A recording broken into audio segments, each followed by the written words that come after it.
A presença da nossa ex-secretária de Saúde, Sandra Fagundes, que nos honra aqui com a sua presença, também é uma grande batalhadora pela saúde mental aqui no estado do Rio Grande do Sul. Queria passar também agora a palavra ao Dr. Tiago Duarte, que utilizará o seu tempo no período de comunicações.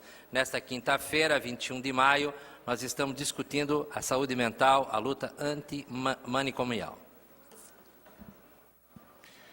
Minha saudação, presidente em exercício, vereadora Deliciel. Minha saudação a Karine e a Mirella, que fizeram um brilhante trabalho aí. Ao Rafael e a Vera. E aí vamos abordar por que Viamão, e por que não se tem essa experiência em Porto Alegre. E eu vou colocar aqui a minha humilde contribuição, por que a cidade, infelizmente, tem algumas dificuldades nesse sentido. Ao Marcos Rolim, sempre que olho para ele, me lembro do meu tio, Marco Antônio Scapini, né? Que militou com Vossa Excelência em outras searas. Queria fazer um agradecimento aqui de público muito especial, Afonso, a Regina e a toda a equipe da taquigrafia, que vieram hoje mais cedo, em função de todas as reuniões que nós tivemos aí durante a semana. O trabalho foi brilhante de vocês, um afetuoso abraço e o carinho deste humilde vereador. Eu queria iniciar pelo financiamento do SUS. O financiamento do SUS, nós temos problemas. O SUS é o melhor sistema de saúde do mundo. Nós somos defensores do SUS. Só que nós temos problemas nesse financiamento. Lembrar a vocês que o município coloca de dinheiro mais do que está estipulado. Coloca 19%. Mas as outras esferas faltam. Então, é importante, sempre que se discute implementos em saúde, e na saúde mental nós precisamos discutir o seu financiamento. E discutir essas outras fontes que deveriam estar contribuindo e não estão. Eu separo grosseiramente aqui para o nosso diálogo o sofrimento psíquico em 3 esferas. A primeira é a epidemia do crack. Sim, vereador Tedeschi. Obrigado pela parte, vereador. É bom que o senhor diga qual é a esfera que não está cumprindo, porque as demais esferas fica genérico. É bom o senhor especificar, porque isso tem obrigação de lei. É bom que o senhor diga quem que não cumpre a lei. Então é importante dizer assim que o Estado não cumpre a sua parte e que em alguns setores o governo federal não cumpre a sua parte. Infelizmente.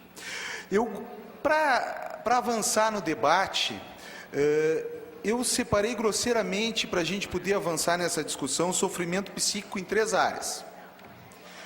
A primeira é a epidemia do crack. E aí conversava com o Tony, e o Tony dizia que é fundamental a gente combater a causa do crack. E a causa do crack, a gente sabe, é o tráfico. A causa do crack é o tráfico.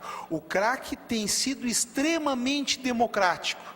Nós temos criança de 5 anos entrando na lida do crack, temos idosos ou pessoas de meia idade entrando na lida do crack, e o problema, não tem classe social, não tem cor, não tem credo, é a sua causa. Tony, concordo integralmente contigo, é o tráfico. A segunda questão que eu quero levantar aqui é a questão do suicídio. Como perito médico legista, me preocupa quando no DML e nos DMLs que eu já atuei e que eu atuo atualmente, 1/3 das mortes violentas, conforme a época do ano, são em função do suicídio, que é também extremamente democrático.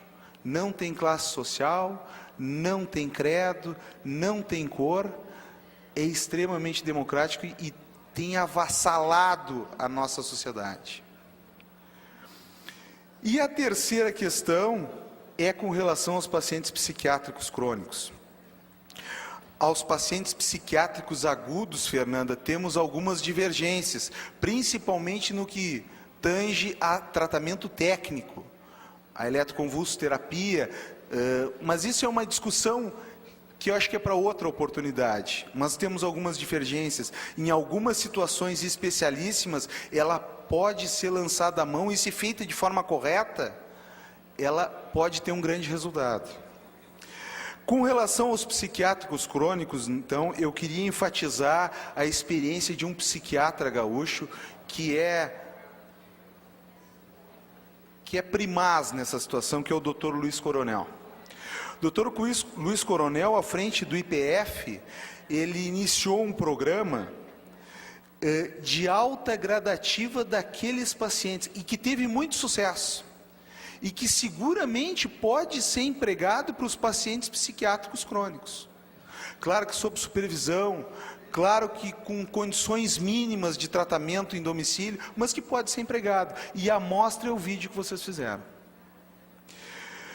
Então, esses assuntos todos, Fernanda, eu acho que é imprescindível que a gente faça um diagnóstico desses assuntos. E um diagnóstico, caro Marcos Solim, eu acho que passa por um seminário. E essa casa é o fórum para a execução desse seminário. Essa foi uma proposta que veio desse humilde vereador, que acabou sendo convalidada pelo restante da Comissão de Saúde, e foi sugerida à época, quando veio aqui para falar do crack, pelo Dr. Coronel, que hoje dirige o Hospital São Pedro, e eu acho que este seminário é fundamental para se fazer um diagnóstico. Só se consegue fazer um tratamento preciso aquele que tem o diagnóstico, e por isso a importância do diagnóstico. Quero falar, só no final do meu tempo, de 3 experiências, de uma experiência especial, né? Da questão do CAPS. O CAPS é fundamental, ele é o atendimento secundário desses pacientes, né? Todos nós que militamos na medicina, que trabalhamos e até que temos contato com a comunidade, no caso de vereadores, nós sabemos da importância que tem o Centro de Atendimento Psicossocial. Tanto seja CAPS-AD, álcool e drogas, quanto o CAPS-I, da infância, das crianças. Então, o CAPS é fundamental. As fazendas terapêuticas. Então, por que em outros municípios se consegue avançar e cadastrar as fazendas, e por que em Porto Alegre se tem tanta dificuldade? Eu tenho certeza que são burocracias vinculadas à liberação da vigilância sanitária. Então, esta é uma coisa que nós precisamos atentar e que nós precisamos modificar.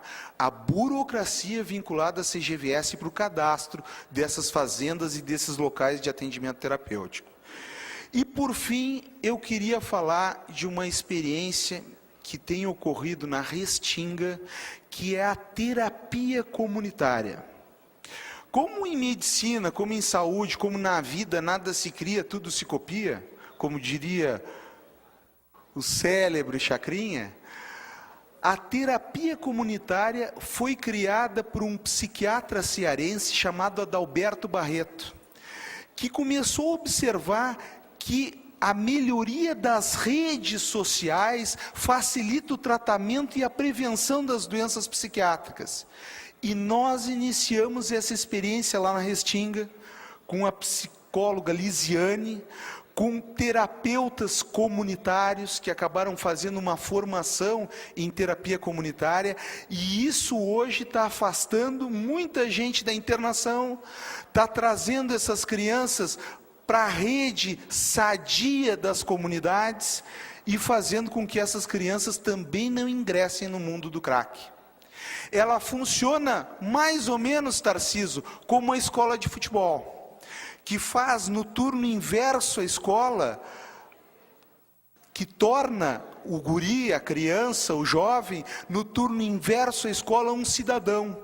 A escola de futebol, as tuas escolas de futebol, não são só para ensinar futebol, mas são para ensinar a vida e ensinar as pessoas a serem cidadãs.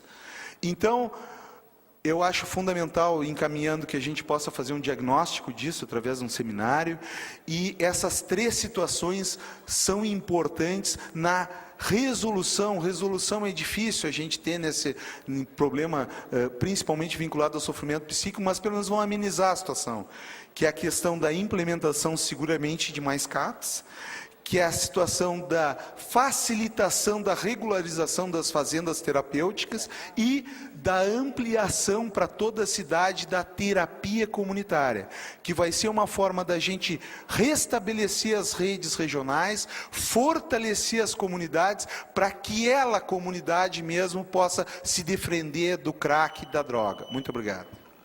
O vereador Tiago Duarte utilizou seu tempo de comunicação. Eu combinei aqui com a mesa